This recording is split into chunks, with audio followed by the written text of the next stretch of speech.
நந்தன் பாட்டு வெளியீட்டு விழாவிற்கு வருகை தந்திருக்கிற என் உயிர்க்கினிய உறவுகள், பெரிதும் நான் போற்றுகிற மதிக்கிற ஊடகவியலாளர்கள், இங்கே அமர்ந்திருக்கிற என் அன்பிற்கினியவர்கள் அனைவருக்கும் என்னுடைய அன்பும் வணக்கமும். நந்தன் பாட்டு வெளியீட்டு விழா என்று இதை சொல்வதை விட பல நூறு ஆண்டுகளாக இந்த மண்ணின் மக்கள் பட்ட வலியை வெளியிடுகிற ஒரு விழாவாகத்தான் இதை பார்க்கணும். பாட்டு திறத்தாலே வையத்தை பாலித்திட வேண்டும் பெரும்பாவளன் பாரதி. பன்னொன்று பாடடி இன்பக் கற்கண்டு பரிமாறு துயர் தீரும் இது நல்ல தொண்டு என்று பாவேந்தன் பாரதிதாசன். பாடும் பணியே பணியாய் அருள் தேடும் என்று சுந்தர அனுபூதி. இசை வடிவாய் நின்ற நாயியே என்று அபிராமிப்பட்டர். இவர்களெல்லாம் பாடி இந்த இசையால் உலகத்தின் எல்லா துயரங்களையும் போக்க முடியும், அளப்பரிய இன்பத்தை அடைய முடியும். இசையால் இறைவனையே மயக்க முடியும், இறைவனையே காண முடியும் என்று எண்ணற்ற பெருமக்கள் தங்கள் பாக்களால் நிரூபித்திருக்கிறார்கள். ஆனால் இந்த இசை, நந்தன் வெளியிடுகிற இசை, இறைவனை காண அல்ல, ஒரு நல்ல மனிதனை காண்பதற்கு, மானுடமுள்ள ஒரு மனிதனை காண்பதற்கு அவன் வெளியிடுகிற இசை. ஒளியை அடிப்படையாக வைத்து உருவாவதுதான் இசை. செவி வழியே சென்று இதயத்தை தடவி கேட்கும் உயிர்களை எல்லாம் மயக்கி தன்வயப்படுத்துகிற ஒளியே இசை, அந்த ஓசையே இசை. ஆனால் நந்தன் வெளியிடுகிற இசை இதயத்தை தடவப்போவதில்லை, அது தட்டும், பேரளவில் அது தாக்கும். அதுதான் நந்தனுடைய இசை. காரணம், அந்த இசையை மீட்டுகிற வீணை அதன் நரம்புகள் கம்பிகளால் ஆனவை அல்ல, இரத்தமும் சதையும் உள்ள மானுடனின் நரம்பினால் பின்னப்பட்டவை. செத்துப்போன மாட்டின் தோளிலிருந்து எடுத்து செய்யப்பட்ட பறையின் இசை அல்ல, உயிரோடு இருக்கிற மனிதனின் தோலை உரித்து உருவாக்கப்பட்ட பறையின் இசை. இது நாம் ஆடுவதற்கல்ல, அதிர்வதற்கு எழுப்பப்படுகிற இசை நந்தனின் இசை. நாம் கேட்டு சிலிர்ப்பதற்கல்ல, சிந்திப்பதற்கு, நாம் ரசிப்பதற்கல்ல இந்த இசை, ஆழ்ந்து யோசிப்பதற்கு எழுப்பப்படுகிற இசைதான் என் தம்பி ரா சரவணன் உருவாக்கி இருக்கிற நந்தனின் இசை. அந்த இசையின் நாயகன் என் அன்பு இளவல் சிப்ரான் அவர்களுக்கும், என்னுடைய அன்பிற்கினிய கவிஞர் ரவி அவர்களுக்கும் என்னுடைய பாராட்டுக்கள். இங்கே படத்தை பார்த்தவர்களோட படத்தை பற்றி சொல்ல தயங்குகிறார்கள். என் தம்பி சரவணன்ட்ட கேட்டேன், கதை தெரிஞ்சிருமோ அப்படின்னு. கதை தெரிஞ்சாதான் படம் பார்க்கவே வருவாங்க. அது ஏதோ அதில் படத்தில் மறைவுர்கள், அதில் பேசுறதுல கூட மறைச்சு பேசுகிறாங்க. அது நீங்கள் போய் பாருங்க அப்படின்னு சொன்னாதான் பார்க்க வருவாங்க அவங்க. ஒரு சில படைப்புகள் தான் திரையரங்கை விட்டு வெளியில் போன பிறகு அந்த கதையும் கதைக்களமும் கதா மாந்தர்களும் நம் பின்னாடியே வருவார்கள்,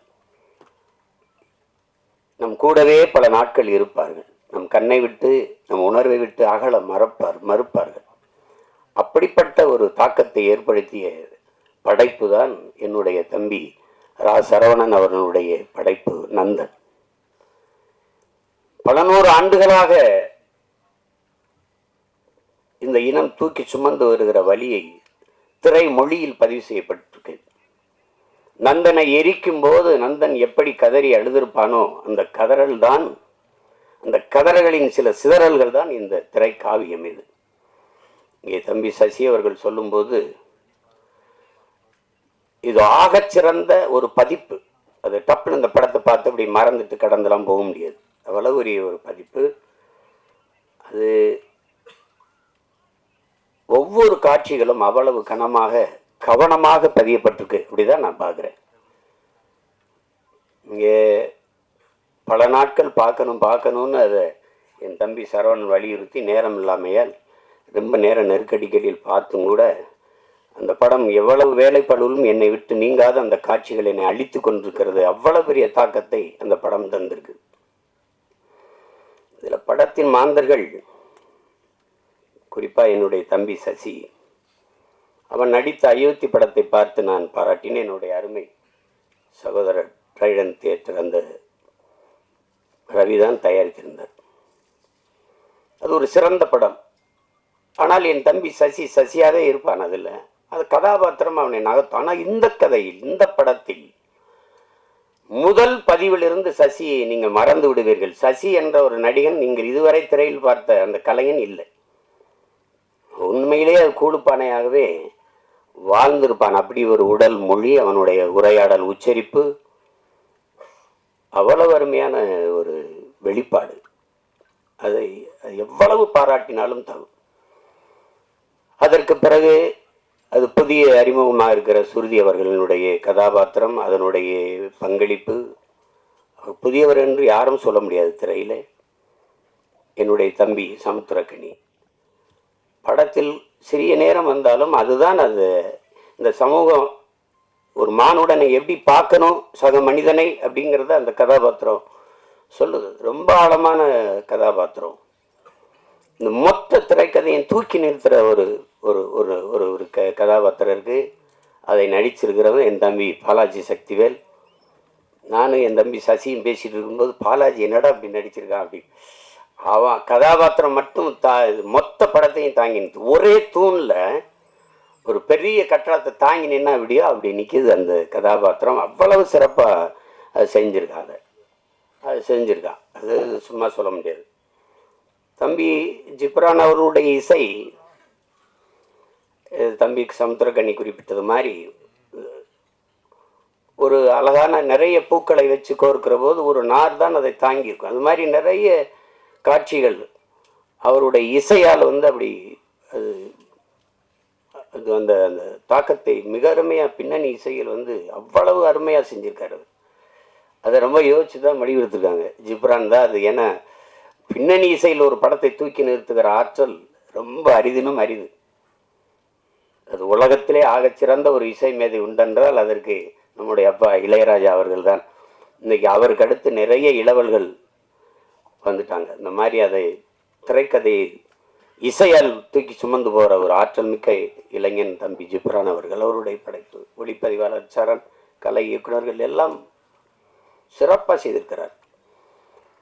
ஒரு அந்த புதிதாக நடித்திருக்கிற இப்போ இருக்கிறாங்க நிலா, சுதாகர், அவங்கெல்லாம் அதாவது தொழில்முறை நடிகர்கள் இல்லை. அந்த ஊரில் இருக்கிறவங்க ஒருத்தர் கூட ஒரு தவறாக ஒரு எப்படி சொல்கிறது முகபாவத்தை தந்திருக்க மாட்டாங்க. எல்லாம் உரிய அளவில் பிரமிச்சிருவீங்க நீங்கள். இந்த மாதிரி நேர்த்தியான படங்கள் ரொம்ப நாளாச்சு.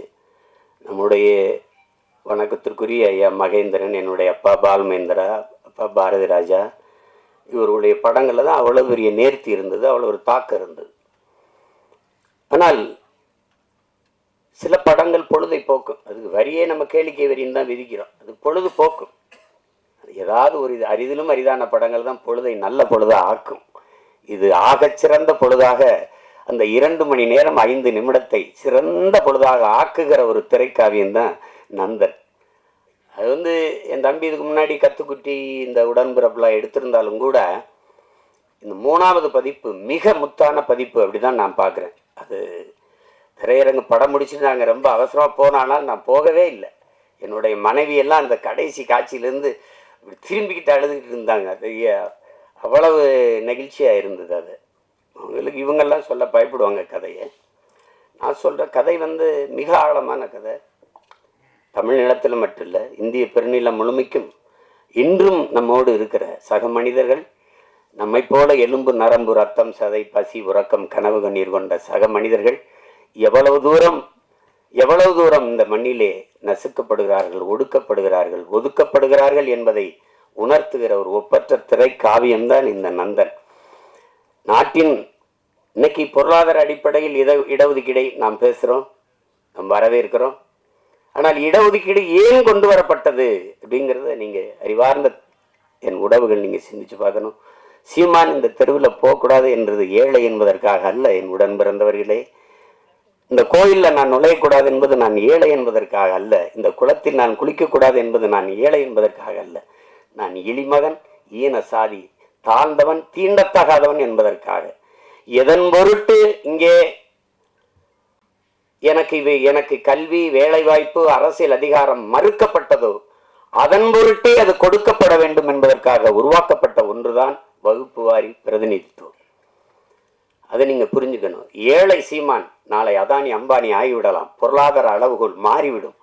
ஆனால் இன்றைக்கு இழிமகன் சீமான் எந்த உயரத்திற்கு போனாலும் என் மீது சுமத்தப்பட்ட சாதிய இழிவு போக மறுக்கிறது. அதற்கு சான்று சீமான் அல்ல, இந்த நாட்டின் முதல் குடிமகன் president of India Ramnath Kovind கோயிலுக்கு வெளியே ஒரு மரத்து நிழல்லே குடும்பத்தோட யாகம் வளர்த்து கும்பிட்டு போனது இன்னும் இருக்கு. வரலாற்று நிகழ்கால நிஜம். நாட்டின் முதல் குடிமகள் Draupadi Murmu president of India, நாட்டின் பிரதம அமைச்சர் மாண்புமிகு ஐயா நரேந்திர மோடி ஒரு நாற்காலியிலே, ஐயா அத்வானி ஒரு நாற்காலியிலே அவர் வீட்டு வாசலில் அமர்ந்து பேசுகிறார்கள். அந்த அருமை பெருமகள் அந்த ஓரத்திலே கைகட்டி நின்று கொண்டிருக்கிறாள். Citizen of president of India. இந்த நாட்டில் பெண்ணிய உரிமை பேசுகிறோம், பெண்களுக்கு இடஒதுக்கீடு பேசுகிறோம், சமத்துவம் பேசுகிறோம், சகோதரத்துவம் பேசுகிறோம், ஜனநாயகம் பேசுகிறோம். நாட்டின் முதல் குடிமகள், இந்திய நாட்டின் பிரதமர், இந்திய நாட்டின் பிரசிடென்ட் ஆஃப் இந்தியாவுக்கு அந்த நிலைமை என்றால் சாதாரண ஊராட்சி மன்ற பிரசிடென்ட் தலைவருக்கு என்ன நிலைமை இருக்கும் என்று என் அரும் தம்பி தங்கைகள், என் உடன் பிறந்தார்கள் சிந்திச்சு பாருங்க. இன்றைக்கும் கொடியேற்ற முடியாது. இங்கே எத்தனையோ மாமன்றங்களில் மாநகர மாமன்ற உறுப்பினர்கள் இருக்கிற அவையிலே தாழ்த்தப்பட்டவர்கள் இருப்பதற்கு இருக்கை போடப்படவில்லை என்பது இன்றும் நிகழ்கிறது. உயர் சாதிக்காரன் சுடுகாட்டு வழியே தாழ்ந்தவன் ஒருவன் இறந்து போனால் அவன் பிணத்தை எடுத்துட்டு போக முடியாது. எங்கோ அல்ல, நாகப்பட்டினத்தில் நிகழ்ந்தது. கோயிலுக்குள் நுழைய முடியாது, திறந்து போய் கும்பிடுறா என்று சொல்ல ஒருத்தனும் இல்ல, பூட்டை போட்டு சாவி எடுத்துக்கிட்டு வர ஆள் இருக்கு. ஏன் சிவனை நந்தனார் சரித்திரத்திலே 63 நாயன்மார்களில் ஒருவன் பறையன். அவன் சிவன் பக்தன், எவனுக்கும் சற்றும் குறைவில்லாத பக்தன் நந்தன். எத்தனை 100 ஆண்டுகளாக அந்த வழி துரத்துகிறது. இன்றும் பல நந்தன்கள், பல ஆயிரம் நந்தன்கள்.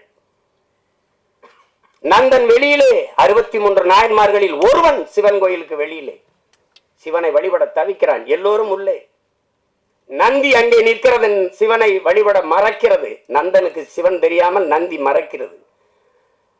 அதை பார்த்த சிவன் நந்தியை நகர்த்தி வைத்தான் என்பது வரலாறு கதை.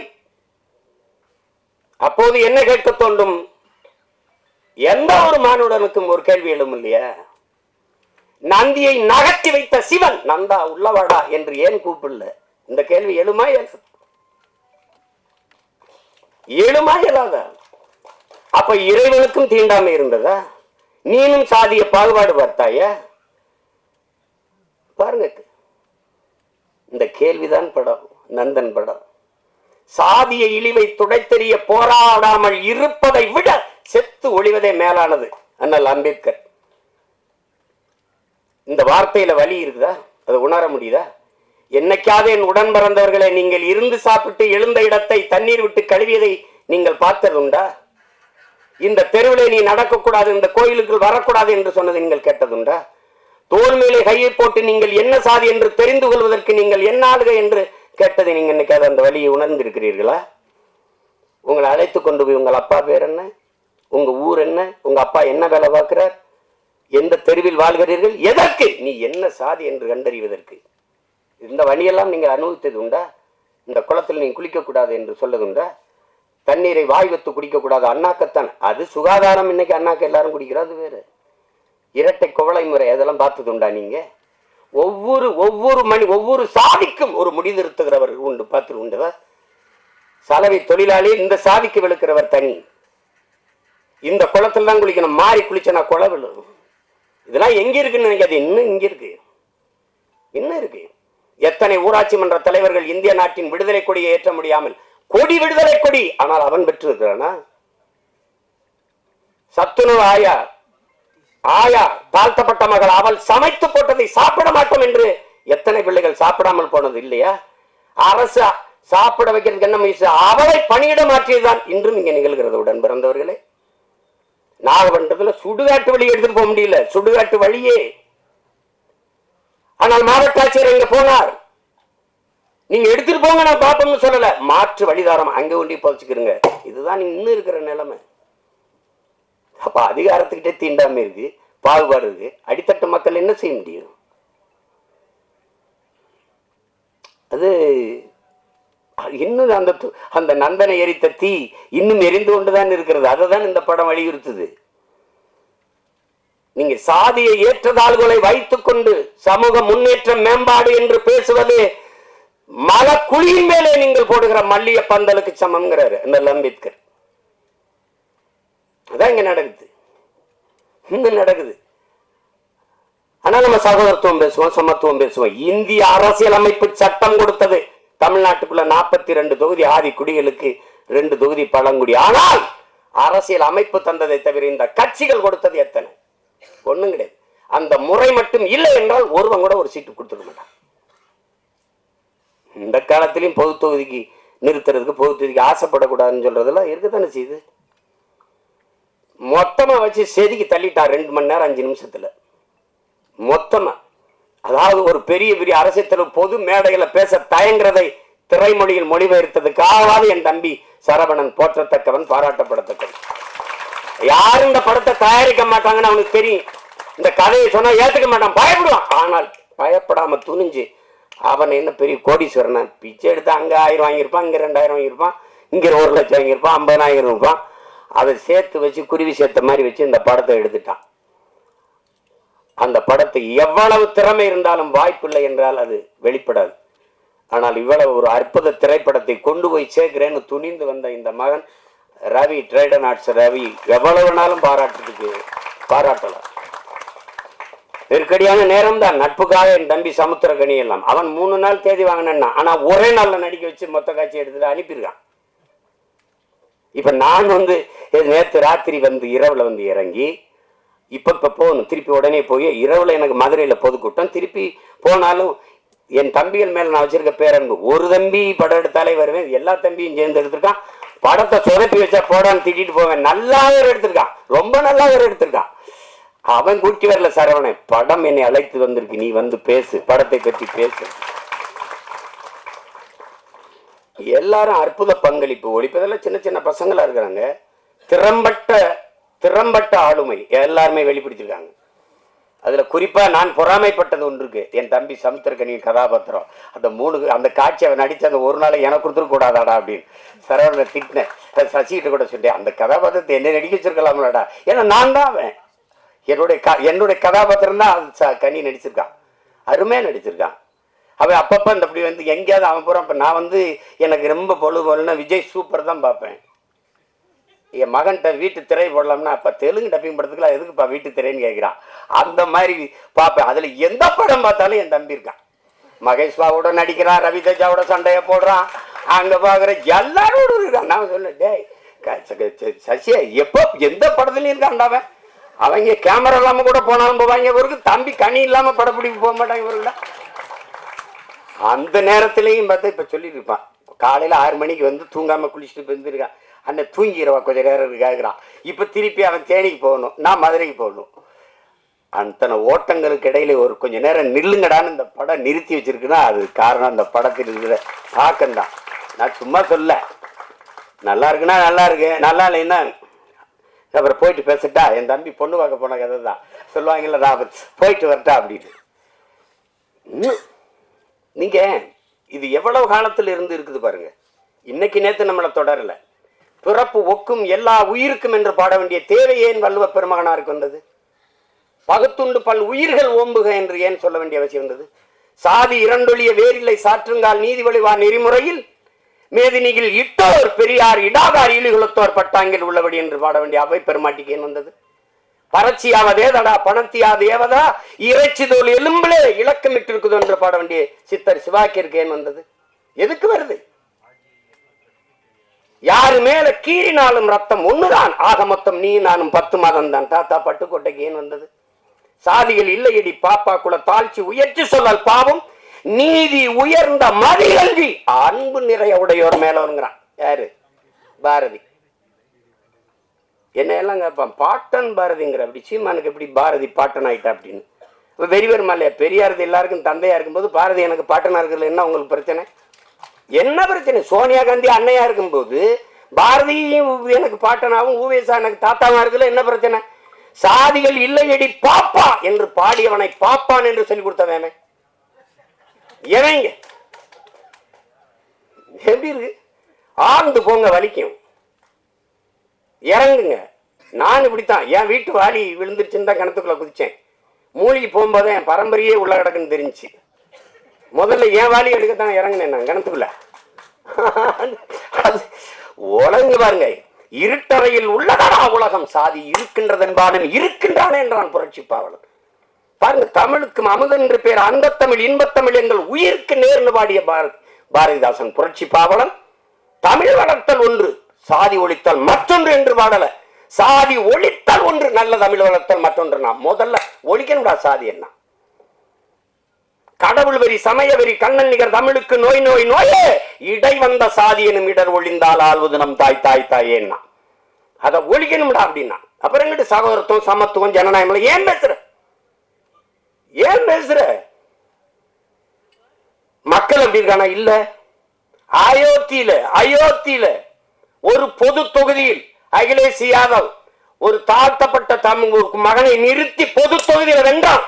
மக்கள் சரியாக இருக்கான். 21 தேர்தலில் 16 இடங்கள் பொது தொகுதியை கொடுத்த ஆதி தமிழ் குடிகளுக்கு. என் அரும் சொந்தங்களை உங்கள்கிட்ட சொல்றேன், நீங்க வேணா எடுத்து புள்ளி வரங்களை பாருங்க. நான் பொது தொகுதியில் ஆதி தமிழ் பிள்ளைகளை நிறுத்திய இடத்தில் தான் எனக்கு வாக்கு அதிகம். நீங்க எடுத்து பாருங்க புள்ளி விவரங்களை. அப்ப மக்கள் சரியா இருக்காங்க, நீ சரியா இல்ல. எல்லா வழியும் மொத்தமா ஒரு படம் பேசுதுன்னா அது நந்தன் பேசுது. அந்த படத்துக்கு பேர் பொருத்தம் அப்படி இருக்கு. நந்தனார் சரித்திரம் நீங்க அது பார்த்துருக்க முடியும். இப்ப அப்பெல்லாம் நாடகமா கூட வந்துச்சு, இப்ப இல்ல. அதுதான் அந்த நந்தனை எரித்த தீயில் ஒரு ஒரு கொஞ்சம் எடுத்துட்டு வந்துதான் எரிய விட்டுருக்கான் என் தம்பி. அந்த நந்தன்ல கைரைய வச்சிருக்கான் பாருங்க. கல்வி அறிவற்ற சமூகம், படிக்க பள்ளிக்கூடம் கல்வி என்ன சொல்றது, கல்வி வரவே மறுத்த சமூகம் நாங்க. SC ST schedule tribes SC Paraiyar Devendrar எல்லாருக்கும் இடஒதுக்கீடு இருக்கு. 18 விழுக்காடுங்கிறீங்க. முதல்ல எஸ்டிக்கு கம்யூனிட்டி சர்டிபிகேட் இருக்கா? சாதி சான்றிதழ் இருக்கா? ஆதி தமிழ் குடி குறவருக்கு இருளருக்கு சாதி சான்றிதழ் இருக்கா? இல்ல. திருவண்ணாமலை மாவட்டத்தில் இல்லாம போராடும் போது இங்கிருந்து நான் வண்டி எடுத்துட்டு போய் அந்த மக்களோட உட்கார்ந்து பள்ளிக்கூடத்தை விட்டு கர்ப்பிணி பெண்கள் வேலைக்கு போகாம அந்த குறவர் குடி மக்கள் உட்கார்ந்து போராடு, அவங்களோட உட்கார்ந்து போராடி 3000 பேருக்கு சாதி சான்றிதழை நான் பெற்றுக் கொடுத்திருக்கிறேன் என்றால் அப்ப எந்த நிலைமையில் அவன் மக்கள் இருக்கான்? சாதி சான்றிதழ் இல்லாதவன் என்ன சலுகையை பெற முடியும்? ரேஷன்ல அரிசி போடுறான், சரிதான். ரேஷன் கார்டுல தானே வாங்க முடியும், கார்டே இல்லையே.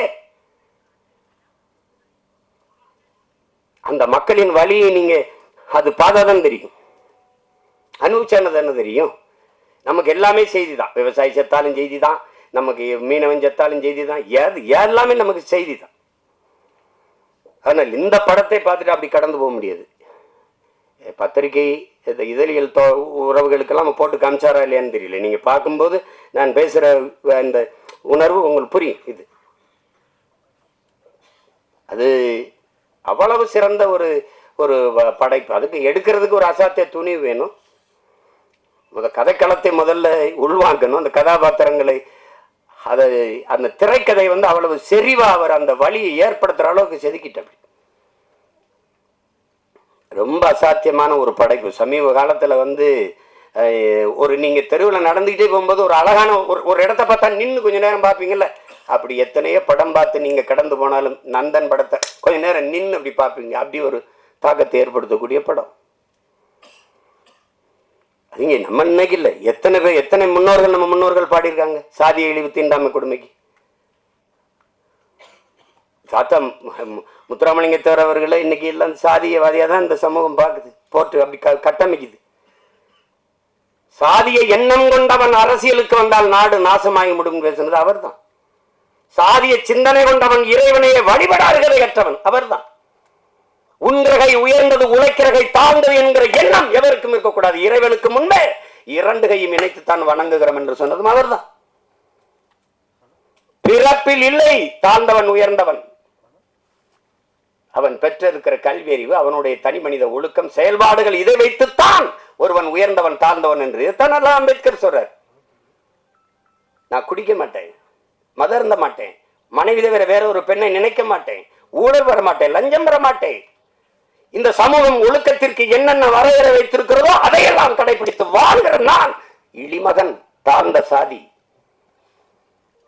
இந்த சமூகம் எதையெல்லாம் தவறு என்று போய்த்திருக்கிறதோ, ஒழுக்கங்கள் என்று போய்த்திருக்கிறதோ அதையெல்லாம் செய்கிற ஒருவன் உயர்ந்த சாதி என்று பிறந்ததனாலே அவன் உயர்ந்தவன் என்று சொல்கிறாய்.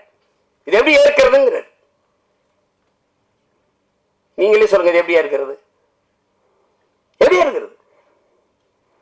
எங்க அண்ணன் கமலஹாசன் என்கிட்ட பேசினதற்கு தனிப்பட்ட முறையில் நான் குளிக்காம ரெக்கார்டிங் தேட்டர் போவேன் தம்பி, நான் கறி சாப்பிடுவேன், நான் அசைவ உணவு சாப்பிடுவேன், சாமி கும்பிட மாட்டேன். பாருங்க, இது எங்க அண்ணன் கமலஹாசன் எதுக்கு சொல்ல வர்றாரு.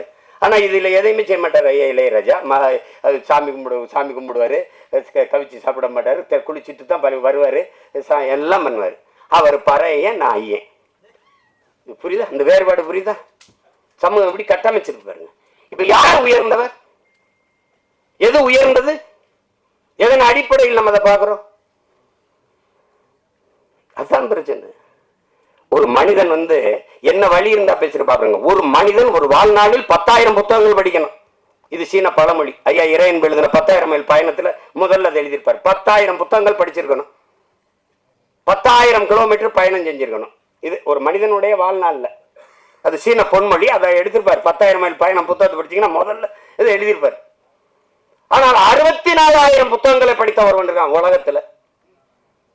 தனி மனிதன் நூலகம் தெற்காசிய கண்டத்திலேயே பெரிய நூலகமாக இருந்தது ஒருத்தனுடையதுதான். அவன் ஜமீனும் இல்லை, திவானும் இல்லை, அவன் அமைச்சர் பெரிய கோடீஸ்வரனும் இல்லை.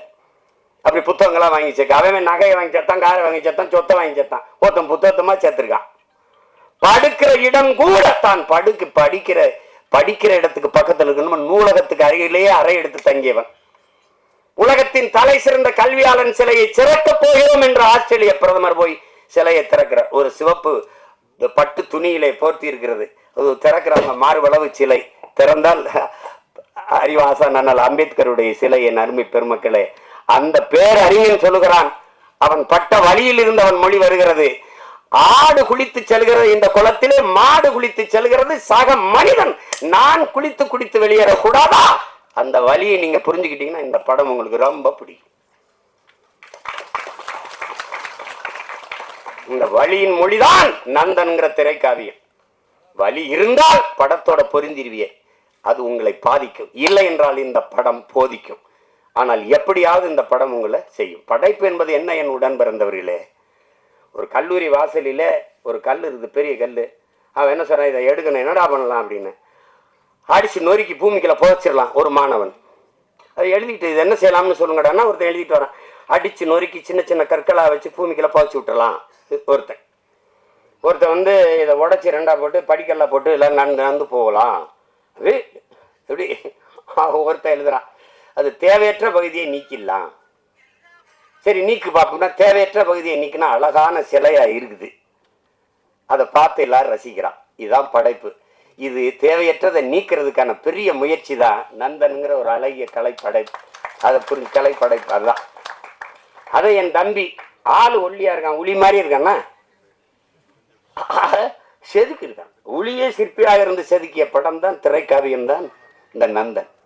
எவ்வளவு வேணாலும் நீங்க விட்டீங்கன்னா, நான் எனக்கு விண்ணுறுதிக்கு நேரம் இருந்ததுன்னா பேசிக்கிட்டே இருப்பேன். அவ்வளவு தாக்கத்தை என்னுள்ள ஏற்படுத்திய ஒரு திரைக்காவியம் நந்தன். அயோத்தியிலே இதே தான். ஆனால் அந்த திரையரங்க வாசலில் தான் பேச முடிஞ்சது, இது மாதிரி பேச வாய்ப்பு இல்லை. இப்போ நிறைய கதையை சொல்லிட்டேன்னா அது இந்த வெளியிடுறவர் என் தம்பி ரவி கோச்சால் கோச்சுக்காரு. வெற்றி விழாவில் ஒரு தடவை வெற்றி 50 நாள் ஓடி ஓடி வரும்போது விழா எடுத்துரும், மறுபடியும் பேசுவோம், மிச்சத்தை பேசுவோம். ஒரு சிறந்த படைப்பு, சிறந்த படைப்பு. அருமை இளவல்கள் எல்லோரும் இணைந்து ஒப்பற்ற ஒரு திரைக்காவியத்தை தந்திருக்கிறார்கள். இன்றும் நம்மோடு வாழ்ந்திருக்கிற சக மனிதர்களின் வழி அதை திரையில் மொழிபெயர்த்த என்னுடைய தம்பி சரவணனுக்கு என்னுடைய அன்பு நிறைந்த வாழ்த்துக்கள், பாராட்டுக்கள். எவ்வளவு வேணாலும் சொல்லலாம். அவனோடு உடனிருந்த ஒத்துழைத்த ஒவ்வொரு திரைக்கலைஞர்களுக்கும் என்னுடைய அன்பும் வாழ்த்துக்களும். இங்கே இந்த செய்தியை எடுத்துக்கொண்டு போய் நீங்கள் எப்பவுமே நல்ல ஒன்றை பாராட்டி இருக்கிறீர்கள். இது ஒரு சிறந்த படைப்பு, கொண்டு போய் சேர்த்து இந்த படத்தை வெற்றி பெற செய்யுங்கள். எளிய கலைஞர்கள், இளைய கலைஞர்கள் சேர்ந்து உருவாக்கிய ஈடு இணையற்ற ஒரு திரைக்காவியம். இது வெற்றியடையட்டும். இன்னும் பல சிறந்த திரைப்படங்கள் நமக்கு உருவாகட்டும். அது இது ஒரு இது இது ஒரு ஒரு புரட்சி என்பது புரட்சி. பகத்சிங்கிட்ட போய் புரட்சினா என்ன? புரட்சி என்பது ரத்தம் சிந்தும் வன்முறையாகத்தான் இருக்க வேண்டும் என்பது அல்ல. அது துப்பாக்கி தோட்டாக்களை தொழுவதும் அல்ல. அப்ப எதுதான் பகத்சிங் புரட்சி? வெளிப்படையாகவே அநீதிகளால் கட்டமைக்கப்பட்ட சமூகத்தை தகர்த்து முற்றுமுழுதாக புதிய ஒரு சமூகத்தை படைப்பதுதான் புரட்சிங்கிறார். அப்படி ஒரு புதிய ஒரு சமூகத்தை படைப்பதற்கான முயற்சி தான் நந்தன் படம் ஏற்படுத்த போகிற புரட்சி. புரட்சி என்பது ஒவ்வொரு மனிதனின் காலுக்கு கீழே காத்து கிடக்கிறது காய்ந்த சருகுகளாக, ஒரு தீக்குச்சியின் உரசலுக்காக. அந்த தீக்குச்சி தான் நந்தன் பற்ற வைத்து போடுகிற தீக்குச்சி. அன்பிற்குரியவர்களை, புரட்சி தீ பற்றி எரியட்டும். மாற்றம் என்பது மானுட தத்துவம். மாறாது என்ற சொல்லை தவிர மற்றவை அனைத்தும் மாறிவிடும். மாறுவோம், மாற்றுவோம். புரட்சி ஓங்க. வாழ்த்துக்கள்.